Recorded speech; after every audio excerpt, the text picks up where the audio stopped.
नमस्कार। आप सुन रहे हैं द बॉलीवुड रेडियो और मैं हूं आपके साथ आकाश। दोस्तों, आज के इस पॉडकास्ट में बात होगी राजेश खन्ना, ऋषि कपूर और दोनों के बीच अनबन और बाद में दोनों के रिश्तों के मधुर हो जाने की। शुरुआती दिनों से लेकर आखिर तक आपको लेकर चलेंगे और कैसा था राजेश खन्ना और ऋषि कपूर का एक दूसरे से रिश्ता, ये भी आपको सुनाएंगे।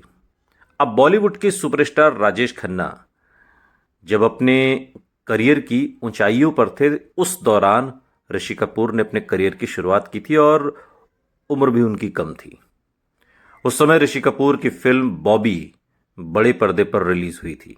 उससे पहले चाइल्ड आर्टिस्ट के तौर पर वो कुछ एक फिल्मों में नजर आए थे, मेरा नाम जोकर वगैरह में। लेकिन बतौर हीरो बॉबी ऋषि कपूर की पहली फिल्म जब बड़े पर्दे पर आई तो इस फिल्म में ऋषि कपूर के साथ 16 साल की डिंपल कपाड़िया ने भी बॉलीवुड में कदम रखा था। बॉबी की रिलीज के बाद ऋषि कपूर खुद भी इंडस्ट्री में एक बड़ा नाम बन गए थे, क्योंकि फिल्म सुपर डुपर हिट थी और ये उस दौर में आई थी जब राजेश खन्ना का सिक्का इस फिल्म इंडस्ट्री पर चलता था। यानी कि राजेश खन्ना जिस फिल्म में होते थे उस फिल्म के सुपर डुपर हिट होने की पूरी गारंटी होती थी। उस दौर में राज कपूर, ऋषि कपूर और डिंपल को लेकर एक टीनेज लव स्टोरी उन्होंने बनाई और बॉबी घर घर में मशहूर हो गई।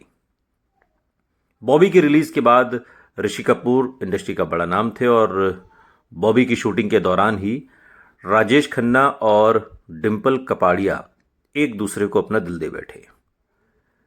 ऋषि कपूर ने एक बार एक इंटरव्यू के दौरान बताया था कि राजेश खन्ना ने एक ऐसी हरकत की थी जिससे वो काफ़ी नाराज़ हो गए थे। दरअसल राजेश खन्ना ने उस वक्त तक डिंपल कपाड़िया को शादी के लिए प्रपोज कर दिया था। जब ये बॉबी की शूटिंग हो रही थी उन्हीं दिनों की बात है। और आपको जानकर हैरानी होगी, आप लोग जानते भी हैं कि बॉबी रिलीज नहीं हुई उससे पहले ही राजेश खन्ना ने डिंपल के साथ शादी कर ली। यानी कि डिंपल और राजेश खन्ना को भी नहीं पता था कि आगे चलकर बॉबी इतनी बड़ी हिट साबित होगी। लेकिन जैसे ही राजेश खन्ना ने डिंपल कपाड़िया के हाथ में एक अंगूठी देखी तो वो उन पर काफी गुस्सा हुए। ऋषि कपूर इस इंटरव्यू में बताते हैं कि किस तरीके से आखिर उन्हें क्यों राजेश खन्ना पसंद नहीं थे। दरअसल गुस्से में लाल राजेश खन्ना ने वो अंगूठी डिंपल कपाड़िया के हाथ से उतरवा दी और उसे जुहू बीच पर कहीं फेंक दी। दोनों वहीं पर थे और शाम बिता रहे थे और तभी राजेश खन्ना ने डिंपल के हाथ में वो अंगूठी देखी, गुस्से से तमतमा गए।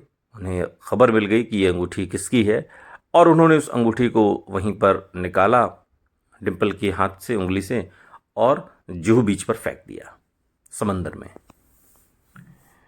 इस बारे में जब ऋषि कपूर को भनक हुई तो वो काफ़ी नाराज़ हुए और उन्होंने डिंपल कपाड़िया से बातचीत करते हुए कहा कि उन्हें राजेश खन्ना की ये हरकत बिल्कुल भी सही नहीं लगी।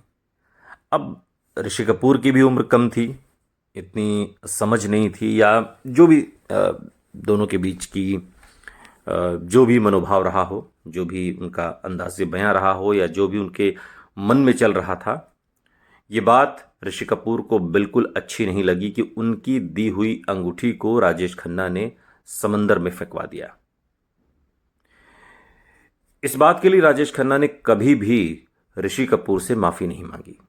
लेकिन बॉबी फिल्म की शूटिंग में राजेश खन्ना ने अब दिक्कतें पैदा करनी शुरू कर दी और इससे जुड़ा एक किस्सा साझा करते हुए ऋषि कपूर ने एक बार एक इंटरव्यू में कहा था कि आज भी मैं अपनी अंगूठी को जुहू बीच पर ढूंढता हूं जो मैंने डिंपल को पहनाई थी, क्योंकि अब हमारे बीच काका जी नहीं हैं, इसलिए अगर मैं ये बातें करूंगा तो डिंपल मुझे मार देंगी, नाराज होंगी।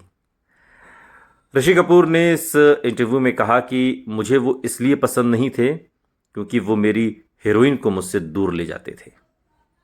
उन्होंने कहा कि लेकिन इससे बड़ी वजह यह है कि वो अंगूठी मुझे एक लड़की ने दी थी। वो अंगूठी शूटिंग के दौरान जब डिम्पल कपाड़िया ने मेरे हाथ में देखी तो उन्होंने मुझसे ले ली और पहन ली। लेकिन जब काका ने डिम्पल के हाथ में वो अंगूठी देखी तो उन्होंने वो उनके हाथ से निकालकर कहीं बीच समंदर में फेंक दी। और तब से और इसी वजह से मैं काका को पसंद नहीं करता था। इसके अलावा ऋषि कपूर ने इस इंटरव्यू में बातचीत के दौरान अपनी उंगलियों पर गिनाना चालू कर दिया कि आखिर वो राजेश खन्ना को पसंद क्यों नहीं करते थे। उन्होंने कहा, मेरी अंगूठी फेंकी, मेरी हीरोइन को मुझसे दूर ले गए और फिर उससे शादी कर ली, इसलिए मेरे पास उन्हें नापसंद करने के बहुत सारे कारण हैं। लेकिन वक्त वक्त की बात है, धीरे धीरे जब समय का पहिया आगे बढ़ता है तो रिश्तों पर जमी बर्फ भी धीरे धीरे दूर होती है। डिम्पल ने राजेश खन्ना से शादी कर ली, उनकी 2 लड़कियां हुईं। आगे चलकर ऋषि कपूर ने भी नीतू सिंह से शादी कर ली, उनके भी 2 बच्चे हुए। और साल 1985 के आते आते तब तक राजेश खन्ना का जो तिलिस्म था वो एक तरीके से धुआं हो चुका था, उसमें वो असर नहीं था। राजेश खन्ना जिस तरीके की साल 1969 से 1973 तक उन्होंने 15 सुपर डुपर हिट फिल्में दी थीं, ये वो दौर नहीं था। और इसी साल एक फिल्म आती है ज़माना, और साल 1985 में आई रमेश तलवार की ज़माना, जिसमें ऋषि कपूर और राजेश खन्ना एक दूसरे को नापसंद करने के बावजूद इस फिल्म में साथ होते हैं। और यही वो दौर है जब डिम्पल कपाड़िया भी फिल्मों में सागर फिल्म के जरिए वापसी करती हैं, और वही जोड़ी जो बॉबी फिल्म में थी ऋषि कपूर और डिम्पल की, वो सागर में एक बार फिर आती है। लेकिन बात ज़माना की, जिसमें राजेश खन्ना और ऋषि कपूर थे, दोनों के बीच अनबन और अनबन के बीच आई फिल्म ज़माना, जिसमें राजेश खन्ना, ऋषि कपूर, पूनम ढिल्लो, रंजीता, कुलभूषण खरबंदा, ओमपुरी, गिरीश कर्नाड, अवतार गिल, मैक मोहन जैसे सितारे इस फिल्म में थे। और बड़ी दिलचस्प कहानी है इसकी। विनोद कुमार यानी कि राजेश खन्ना एक इंस्पेक्टर की भूमिका में हैं, और रवि कुमार यानी कि ऋषि कपूर, ये दोनों भाई हैं, और भाइयों के बीच विकसित होने वाली गलत फहमियों के बारे में ये फिल्म है।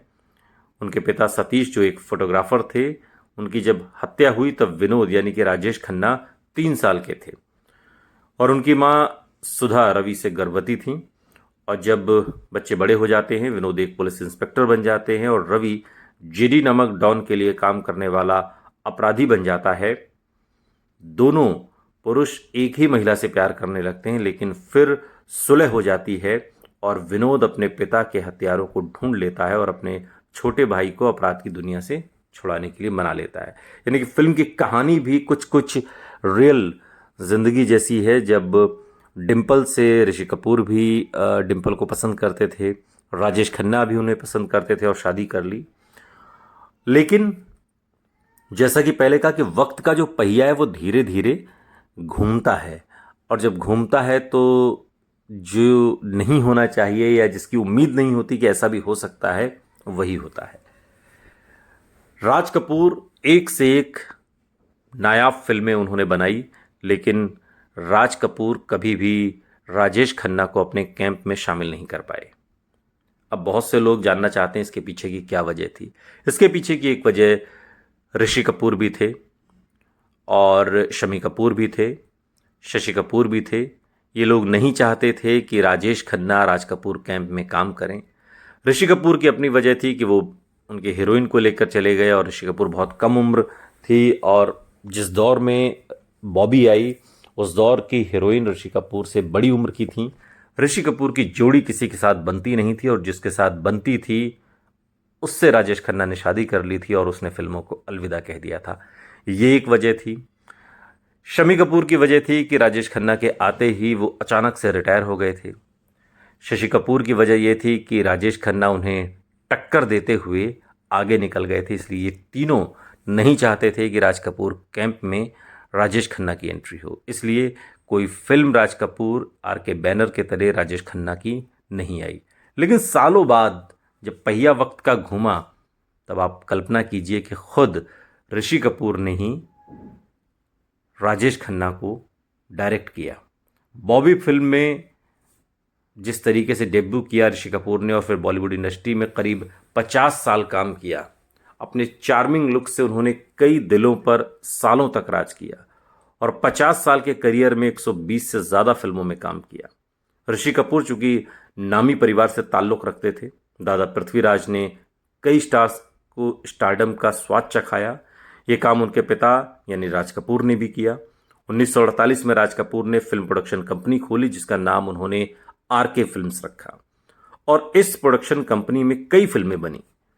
इस प्रोडक्शन कंपनी से ऋषि कपूर ने सुपरस्टार बनने के बाद डायरेक्शन में कदम रखा था, लेकिन उनकी वो फिल्म पहली और आखिरी साबित हुई। ऋषि कपूर ने साल 1999 में डायरेक्शन के क्षेत्र में कदम रखा और एक के बाद एक हिट फिल्में देने के बाद उन्होंने ये सोचकर डायरेक्शन में कदम रखा था कि अब एक्टिंग से वो संन्यास लेकर सिर्फ फिल्मों को डायरेक्ट करेंगे। ऋषि कपूर ने अपनी ही प्रोडक्शन कंपनी से फिल्म बनाने का फैसला किया और इस फिल्म के लिए राज कपूर के तीनों बेटे यानी कि रणधीर कपूर, ऋषि कपूर और राजीव कपूर ने साथ में पैसा भी लगाया। लेकिन ये फिल्म ऋषि कपूर के डायरेक्शन की ही नहीं बल्कि आरके फिल्म्स के करियर की पहली और आखिरी फिल्म साबित हुई। 1999 में ऋषि कपूर के डायरेक्शन में बनी ये फिल्म थी आ अब लौट चलें, जो उनके पिता पहले नहीं कर पाए यानी कि राजेश खन्ना को साथ लेकर काम करने की हसरत जो राज कपूर साहब की थी, लेकिन वो नहीं कर पाए। वो बाद के दिनों में इतनी अनबन के बावजूद, जब कोई कल्पना नहीं कर सकता था कि ऋषि कपूर राजेश खन्ना को लेकर भी कोई फिल्म बना सकते हैं, वो बाद के दिनों में उन्होंने राजेश खन्ना को लेकर फिल्म बनाई। इस फिल्म में ऋषि कपूर ने वो करिश्मा कर दिया जो उनके पिता पहले नहीं कर पाए। राज कपूर चाहते थे कि राजेश खन्ना आरके फिल्म्स के साथ कॉन्ट्रैक्ट कर लें, लेकिन काका ने ऐसा नहीं किया। लेकिन ऋषि कपूर ने उन्हें अपनी फिल्म में कास्ट कर लोगों को चौंका दिया था। और ऐसा ही एक किस्सा मौसमी चटर्जी का भी है, जब प्रेमी फिल्म की शूटिंग के दौरान मौसमी और ऋषि का झगड़ा हो गया था और इस झगड़े के बाद मौसमी ने तय कर लिया था कि वो कभी भी चिंटू के साथ काम नहीं करेंगे। लेकिन आ अब लौट चलें का कास्टिंग के दौरान एक्टर ने खुद जाकर मौसमी से बात की और अपने पुराने मसले को सुलझाकर सुलह कर ली, जिसके बाद मौसमी भी फिल्म में नजर आई थी। फिल्म में 8 गाने हैं जिसमें ज़्यादातर गानों को कुमार शानू और उदित नारायण, अलका याग्निक ने गाया है। फिल्म के गानों को नदीम श्रवण ने कंपोज किया है और समीर रंजान ने बोल लिखे हैं। आ अब लौट चलें के गानों को लोगों ने खूब पसंद किया था और तब फिल्म के गानों की 15 लाख कैसेट्स बिकी थी।